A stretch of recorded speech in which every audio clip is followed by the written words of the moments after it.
नमस्कार मित्रों, कुछ कहती हैं किताबें कार्यक्रम लेकर हाजिर है आपकी रेडियो मित्र सुनीता भास्कर। आज बात करेंगे डॉक्टर शशांक शुक्ला की हालिया प्रकाशित कुछ किताबों पर। डॉक्टर शशांक शुक्ला का 17 सालों का अध्यापन का अनुभव है। महात्मा गांधी काशी विद्यापीठ, वसंत महिला महाविद्यालय, केंद्रीय हिंदी संस्थान हैदराबाद केंद्रीय विश्वविद्यालय के बाद उत्तराखंड मुक्त विश्वविद्यालय में आपने 9 सालों तक बतौर असिस्टेंट प्रोफेसर और विषय समन्वय के रूप में काम किया। उसके बाद 2019 से जम्मू केंद्रीय विश्वविद्यालय के हिंदी एवं अन्य भारतीय भाषाएं विभाग में बतौर एसोसिएट प्रोफेसर आपने काम किया है और अभी फिर से बतौर एसोसिएट प्रोफेसर आप उत्तराखंड मुक्त विश्वविद्यालय के हिंदी विभाग को अपनी सेवाएं दे रहे हैं। अगर संपादन की बात करें तो शोध पत्रिका परिमिता का 10 सालों तक आपने संपादन किया। उत्तराखंड मुक्त विश्वविद्यालय के न्यूज़लेटर उड़ान का संपादन आपने किया। जम्मू केंद्रीय विश्वविद्यालय की पत्रिका उत्तर वाहिनी के उप संपादक आप रहे हैं। इसके अलावा 3 सिद्धांतों का निर्माण अभी हाल में आपने किया है। सामुदायिक सहचारिता का सिद्धांत, रचना अंतराल का सिद्धांत और साहित्यिक विकास का सिद्धांत, और स्थायी भाव और संचारी भाव पर भी बहुत नए ढंग से आपने बहुत काम किया है।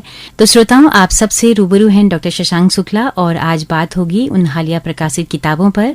सर, आपका बहुत स्वागत है इस कार्यक्रम में। बहुत बहुत धन्यवाद। सर, हालिया 5 किताबें आपकी अभी प्रकाशित हुई हैं, तो ये किताबें कहाँ की पृष्ठभूमि में लिखी गई हैं और उत्तराखंड के पहाड़ों से ये लिखी गई हैं या फिर जम्मू के पहाड़ों से?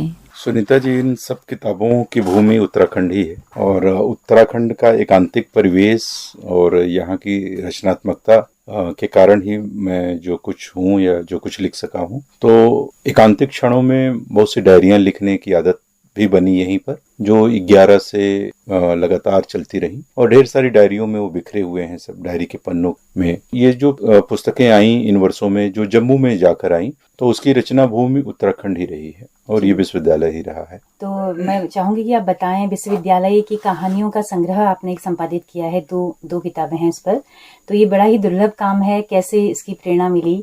विश्वविद्यालय पर केंद्रित मेरी 2 किताबें आई। एक संपादित है परिसर परिकथा नाम से और एक मेरा खुद का कहानी संग्रह है गिरोह का ब्रह्मभोज। चूंकि विश्वविद्यालय हम लोग के कार्य क्षेत्र है, हमारी रचनात्मक भूमि है, मानसिक भूमि है, भावनात्मक भी है, तो उस पर बहुत वर्षों से चिंतन मनन करने का काम चलता रहा। भावनात्मक रूप से तो जुड़ा ही रहा हूँ विश्वविद्यालयों से और भिन्न भिन्न विश्वविद्यालयों में काम करने का अवसर मुझे मिलता रहा है। वो चाहे महात्मा गांधी काशी विद्यापीठ हो, वसंत महिला महाविद्यालय VHU हो, केंद्रीय हिंदी संस्थान हो, हैदराबाद केंद्रीय विश्वविद्यालय हो, उस्मानिया विश्वविद्यालय हो या उत्तराखंड मुक्त विश्वविद्यालय या जम्मू केंद्रीय विश्वविद्यालय, तब ढेर सारे देश के अन्य अन्य जगहों पर काम करने का अवसर मिला और इन अवसरों पर हमने विश्वविद्यालय के ढेर सारे एस्पेक्ट्स, ढेर सारे कोण देखने को मिले। चूंकि अध्यापक परिवार से था, काशी हिंदू विश्वविद्यालय में 25 वर्षों तक कैंपस में रहने का सौभाग्य मिला। ढेर सारे शिक्षकों को, उस वातावरण को बहुत करीब से देखने का मौका मिला।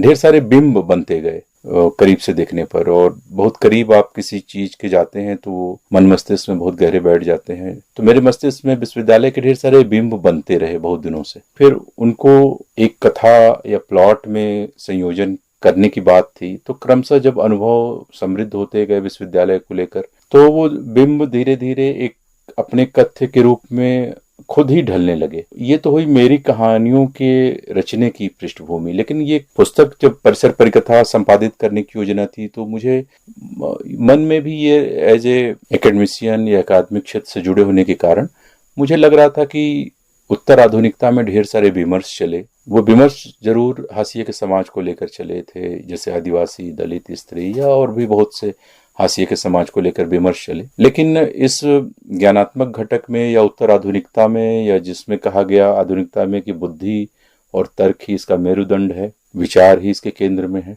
वहां पर मुझे बार बार लगता रहा कि विश्वविद्यालय या शिक्षा एक विमर्श के रूप में उसको भी केंद्र में लाना चाहिए और इन सब विमर्शों को एक संयोजित रूप देने का कार्य विश्वविद्यालय करते हैं या करते रहेंगे। तो उन पर कोई मुकम्मल रूप से कोई किताब होनी चाहिए, उन पर कहानियां होनी चाहिए और उन पर कहानी संग्रह होनी चाहिए। तो मैंने इस पे प्रयास किया, तो कोई कहानी संग्रह मुझे अच्छा नहीं दिखा विश्वविद्यालयों पर। तो मुझे लगा कि ये काम करना चाहिए कि विश्वविद्यालय पर केंद्रित कहानियों का संग्रह करना चाहिए। क्योंकि खुद भी मेरा अनुभव क्षेत्र विश्वविद्यालय रहा है, तो वो अनुभव क्षेत्र गिरोह का ब्रह्मभोज जो मेरी 19 कहानियों का संग्रह है उसके रूप में सामने आया। और परिसर परिकथा में 16 कहानियां हैं जो अलग अलग लेखकों की कहानियां हैं। 16 लोगों की एक एक कहानियां, 16 कहानियां। तो एक कहानी उसमें मेरी भी है, तो वो एक संपादित कार्य है। तो उसके माध्यम से जो मूल बात थी वो ये था कि विश्वविद्यालय को या शिक्षा को एक विमर्श के रूप में केंद्रित करना। ढेर सारी कहानियों के इसमें प्लॉट अलग अलग हैं और मुकम्मल रूप से पूरे विश्वविद्यालय तंत्र को, शिक्षा तंत्र को समेटते हैं। अलग अलग कहानियों की अलग अलग थीम है, लेकिन मिलजुल के वो एक बिंदु पर मिल जाते हैं, वो है शिक्षा और विश्वविद्यालय। बहुत से नकारात्मक भाव भी हैं, नकारात्मक चीजें भी हैं, नकारात्मक सेट्स भी हैं, लेकिन उन सब के पीछे भी एक अंतर्निहित करुणा की धारा है। उसको पकड़कर अगर कोई चाहे तो विश्वविद्यालय का एक चित्र बना सकता है और उसकी संभावनाओं को भी पकड़ सकता है। तो ये कुछ चीजें थी कि विश्वविद्यालय के उन सारे पक्षों को समेटना, क्योंकि अगर आप कुछ पक्षों को समेटते हैं और कुछ को छोड़ देते हैं मात्र नकारात्मक होने के कारण, तो वो बहुत ही मुकम्मल चित्र नहीं बनता। तो किसी चीज को मुकम्मल रूप से देखने के लिए, पूरे रूप में देखने के लिए जरूरी था कि उन सारे पक्षों को समेटना। तो उसको पकड़ने के लिए ही मैंने अलग अलग कहानियां चुनी, अपनी चुनी, दूसरों की चुनी। कितना कठिन दुष्कर काम था ये, कितना बहुत कठिन काम इस मायने में रहा, क्योंकि जैसे हम खुद जब विश्वविद्यालय पर केंद्रित कहानियां लिख रहे थे तो बहुत से लोग उसको पर्सनलाइज व्यक्तिक रूप में देख रहे थे कि ये किसी खास व्यक्ति पर लिखी गई कहानी है या इसका उद्देश्य हास्य पैदा करना है। मुझे बार बार लगता रहा कि हमारी जो पाठकीय दृष्टि है बहुत ही परिपक्व नहीं हुई है। हम किसी चीज को वस्तुनिष्ठ ढंग से देखने में भी उतने सक्षम नहीं हुए हैं, इसीलिए हम बहुत ही जल्दी बहुत व्यक्तिवादी ढंग से या व्यक्तिक ढंग से सोचने लगते हैं, देखने लगते हैं। तो इन कहानियों को लिखते हुए लिखने की मजबूरी कह लीजिए या लिखने की अनिवार्यता इसलिए हुई क्योंकि इस तंत्र को देखते हुए बड़ा मन में करुणा या पीड़ा से गुजरते हुए मैंने इन कहानियों को लिखा। और उसमें कुछ लोगों को हास्य लगे या कुछ लोगों को व्यक्तिक चीजें लगी, तो वो अवान्तर चीजें हैं या बहुत ही दूसरी चीजें हैं, लेकिन बहुत ही कष्ट रहा उनसे गुजरते हुए, उन भावों से गुजरते हुए। ढेर सारी पीड़ाएं भी हैं इसमें, लेकिन वो पीड़ाएं किन्हीं बिंदुओं की ओर इशारा करती हैं। जी। सर, गिरोह का ब्रह्मभोज पहले आ गई थी आपकी या परिसर परिकथा पहले आई है? पहले हमारी गिरोह का ब्रह्मभोज आई है। तो इसकी कहानियां आपने कब से, पहली कहानी कब लिखी होगी इसकी? उत्तराखंड मुक्त विश्वविद्यालय में 2016 में 2 महीने में इसकी 16 कहानियां लिखी गई थी। लगातार उस बीच में 16 कहानियां लिखी गई थी लगातार। केवल तब कहानी ही लिखा था मैंने, और 3 कहानियां जम्मू केंद्रीय विश्वविद्यालय में जाकर लिखी गई जो 2021 में लिखी गई।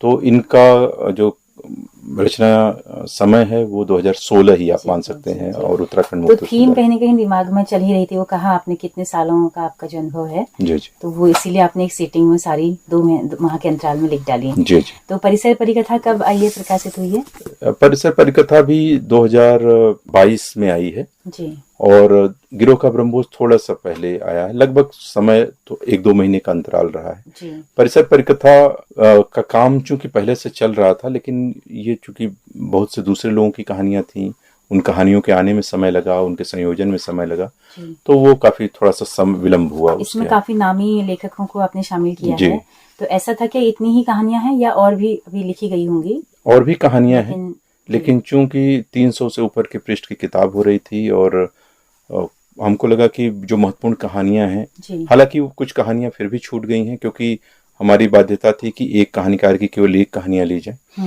तो उन कहानियों को लेकर दूसरा संग्रह अभी उस पर काम उस पर काम भी हो गया है। इस बार के संग्रह में 11 कहानियां हैं। अच्छा। और उसका संपादन भी लगभग हो चुका है, बस कुछ प्रूफ के काम रह गए, फिर उनको प्रेस में भेजना है जी। सर, आपको क्या लगता है कि लेखकी काम तो ठीक है, लेकिन क्या संपादन के काम भी बहुत जरूरी हैं, होने चाहिए कुछ चीजों को कलेक्टिव वे में लाने के लिए?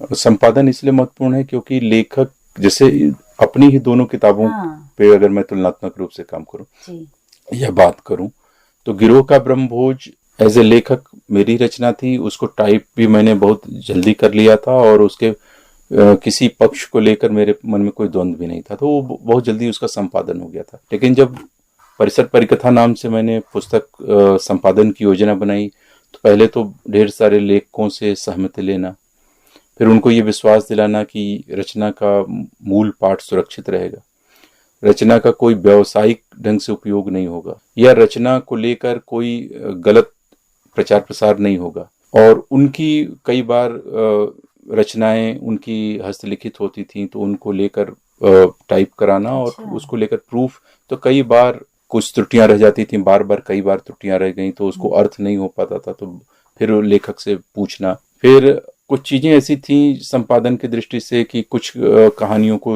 लेना है, कुछ को छोड़ना है। उसी लेखक की विश्वविद्यालय पर 2-3 कहानियां हैं, किन कहानियों को लिया जाए, लेखक की क्या, जैसे एक सुनील विक्रम सिंह की कहानी है बैंडेड क्वीन, वो उन्होंने, उनकी इच्छा थी कि मैं इस कहानी को इस संग्रह में शामिल करूं। उसका परिक्षेत्र भी हिंदी विभाग ही है काशी हिंदू विश्वविद्यालय के आसपास बनारस। लेकिन मुझे पढ़ते हुए एज ए संपादक लगा कि वो कहानी थोड़ी कहीं ज्यादा डिकोड कर दे रही है किन्हीं पात्रों को, या कुछ उसमें मुझे व्यक्तिगत रूप से एज ए संपादक लगा कि कुछ अश्लीलता जैसी चीजें दिख रही हैं। तो मैंने स्पष्ट रूप से लेखक से कहा कि इस कहानी को हम शामिल नहीं कर पाएंगे, आपके पास विश्वविद्यालय केंद्रित दूसरी कहानी हो तो भेजिए। तो उन्होंने तक्षशिला के लौह कपाट नाम की अपनी दूसरी कहानी, जो विश्वविद्यालय पर ही केंद्रित थी और इलाहाबाद विश्वविद्यालय या इलाहाबाद का परिवेश था उसमें, वो भेजी। तो इस तरह की, जैसे राकेश मिश्र की कहानी है तक्षशिला में आग, उसको छोड़कर मैंने उनकी दूसरी शल कहानी शामिल की।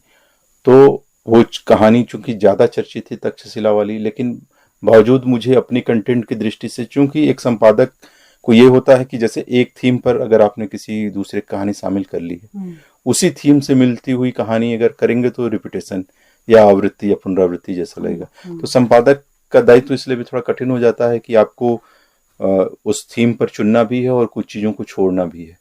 अपने लिए तो आप पहले से ही तय कर लेते हैं कि मेरी एक कहानी इस पर आ चुकी है और दूसरे थीम पर मेरी दूसरी कहानी होगी, तो अपनी कहानियों का चयन करना उतना कठिन नहीं होता जितना संपादन का काम बड़ा दुष्कर काम है। जी, निश्चित नाराज भी करना होता है लोगों को, कई सारी चीजें होती हैं। जैसे हमने कहा ना कि हमको स्पष्ट रूप से उनको बताना पड़ा कि हम शामिल नहीं कर पाएंगे। जी। ये खतरा था कि हो सकता है वो नाराज भी हो जाए, बिल्कुल, लेकिन वो नाराज नहीं। परिकथा लिखने का मकसद क्या था? परिसर परिकथा मतलब थोड़ा सा आपने इसको यूटोपिया या कुछ ऐसा, परिसर के जीवन चित्र को मुकम्मल रूप से उनके यथार्थ को पकड़ाना और उस यथार्थ के साथ ही कुछ संभावना बिंदुओं को या संकेतों को छोड़ देना, क्योंकि सारी कहानियां जो भी लिखी गई हैं उनमें शिक्षा जगत के बहुत सारे यथार्थ हैं, लेकिन यथार्थ के साथ ही वो कल्पित पात्र भी हैं और उस शिक्षा जगत के कुछ ऐसे चित्र भी हैं जो सांकेतिक हैं। वो सांकेतिक चित्र मिलकर एक संभावना का निर्माण करते हैं और संभावना का निर्माण फिर वो एक परिकथा जैसा लगने लगता है, उस जिसमें यथार्थ भी है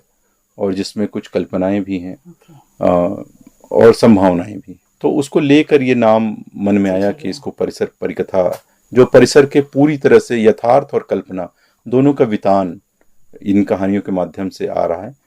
तो इसके मुख पृष्ठ पे आपने तस्वीरें दी हैं विश्वविद्यालयों की। जी, आपका BHU है, JNU है, जी, दिल्ली विश्वविद्यालय है, मुंबई विश्वविद्यालय है। ये कुछ सांकेतिक हैं, कुछ बड़े विश्वविद्यालयों के चित्र हैं। जी।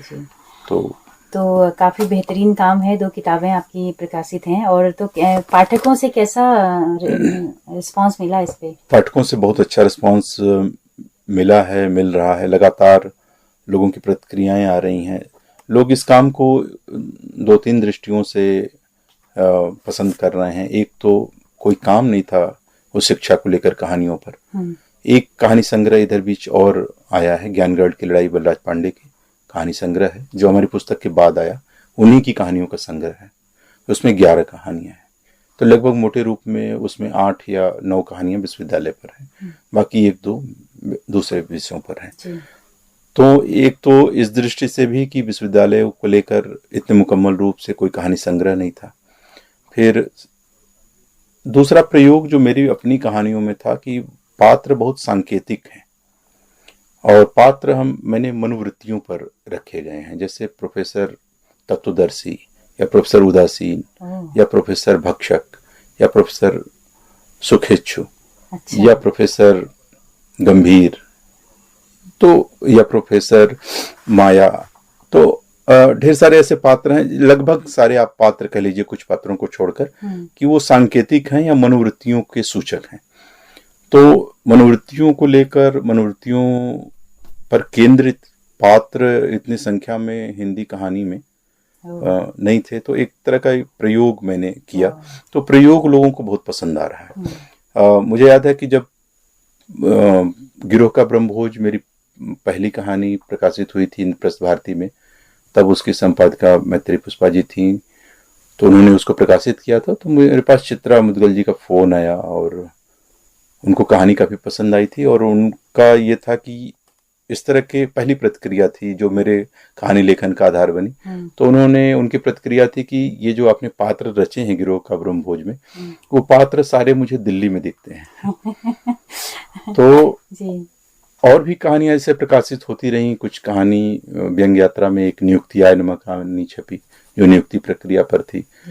तो कुछ फोन आते रहे और लोगों का ये कहना था कि ये पात्र मैं जानता हूँ, या ये पात्र मुझे दिल्ली में या बनारस में दिखते हैं या इलाहाबाद में दिखते हैं, जबकि वो पात्र किसी व्यक्ति पर केंद्रित नहीं थे, लेकिन वो कुछ ऐसी उसमें सामूहिकता थी या सार्वभौमिकता थी उन पात्रों में कि वो सबको लगता था कि ये पात्र मेरे सामने का कोई आसपास का पात्र हो या शिक्षा जगत का यहाँ का पात्र है।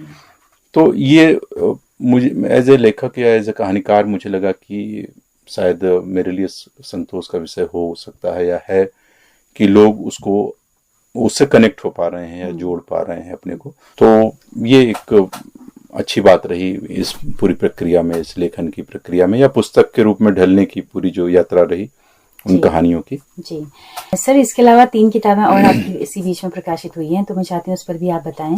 जी, मेरी पहली जो किताब उस रूप में आई थी वो अनुज्ञा बुक से आई थी, रामनारायण शुक्ल शब्द और कर्म के प्रतिबद्ध साधक, जो रामनारायण शुक्ल जी की जीवनी थी। रामनारायण शुक्ल जी काशी हिंदू विश्वविद्यालय के हिंदी विभाग में प्रोफेसर थे, विभागाध्यक्ष पद से सेवानिवृत्त हुए। लेकिन इनका जो बड़ा काम था वो ये था कि 70-80 के दशक में इन्होंने राष्ट्रीय जनवादी सांस्कृतिक मोर्चा एक बनाया था और उसके राष्ट्रीय अध्यक्ष थे। उसके माध्यम से नुक्कड़ नाटकों का संयोजन करना, रंगमंच और संस्कृति और अध्यापन, या आप कह सकते हैं कि अध्यापन के अतिरिक्त अध्यापकों और छात्रों को विश्वविद्यालय से बाहर ले जाकर उनको रचना कर्म से जोड़ना, नुक्कड़ नाटक की ओर ले जाना, संस्कृति में बदलाव करना, बड़े स्तर पर सामाजिक बदलाव की प्रक्रिया से युवाओं को जोड़ना, उनको सपने दिखाना, बड़े कल्पना और सपने के वितान खड़े करना। तो रामनारायण शुक्ला जी की ये कुछ काम थे जिस पर मुझे लगता था कि कोई पुस्तक नहीं है या इस काम को करना चाहिए। तो उनके मृत्यु के उपरांत मैंने कुछ संस्मरण लिखे थे उनके ऊपर। तो बहुत से लोगों का सुझाव था कि इसको पुस्तक के रूप में आना चाहिए, तो वो जीवनी के रूप में वो पुस्तक आई। तो ये काम था, और बेसिकली मैं कहानीकार तो अपने को नहीं मानता, उस रूप में डायरी लेखक जरूर मानता हूँ। तो क्रमशः मैं उत्तराखंड मुक्त विश्वविद्यालय में जब पहले था तब भी डायरियां लिखता था नियमित रूप से। वो कुछ डायरियां सैद्धांतिक डायरियां हैं, जो साहित्य के कुछ प्रश्न हैं उनको लेकर लिखी जाती रही हैं। उन्हीं डायरियों को लेकर 2 पुस्तकें आई इस बीच में, एक साहित्य और अश्लीलता का प्रश्न जो भारतीय ज्ञानपीठ से छपी, और एक आलोचक की डायरी अनामिका बुक्स से छपी। इसमें बेसिकली साहित्य के कुछ बुनियादी प्रश्न हैं। मुक्तिबोध की एक साहित्यिक की डायरी बहुचर्चित किताब रही है। इन दोनों पुस्तकों पर उस किताब का प्रभाव आप महसूस कर सकते हैं। साहित्य और कविता को लेकर, कला को लेकर इसमें 20 से 25 डायरियां हैं जो कला के अलग अलग सेट से अलग अलग पक्षों को समेटती हैं। मन में बराबर ये चीजें चलती रही हैं कि साहित्य का वह कौन सा पक्ष है जो हमारे भावों को या मनुष्य को बृहत्तर या पूर्ण आयाम देता है। तो मनुष्य का जीवन तो इतना बड़ा है, इतना जटिल है, इतना गूढ़ है कि कोई भी एक चित्र उसको पूरे रूप में कभी भी पूरा नहीं कर। हर कलाकार एक अधूरा चित्र रचता है और वो ढेर सारे अधूरे चित्र बनाते बनाते कोई एक पूरा सा आभासी चित्र खड़ा होता है, लेकिन वो भी पूरा नहीं हो पाता। जीवन की यही का सौंदर्य है, गूढ़ता है। तो साहित्य की भी ये सौंदर्य है कि वो भावों के ढेर सारे वृत्त चित्र हमको देता है, पकड़ाता है।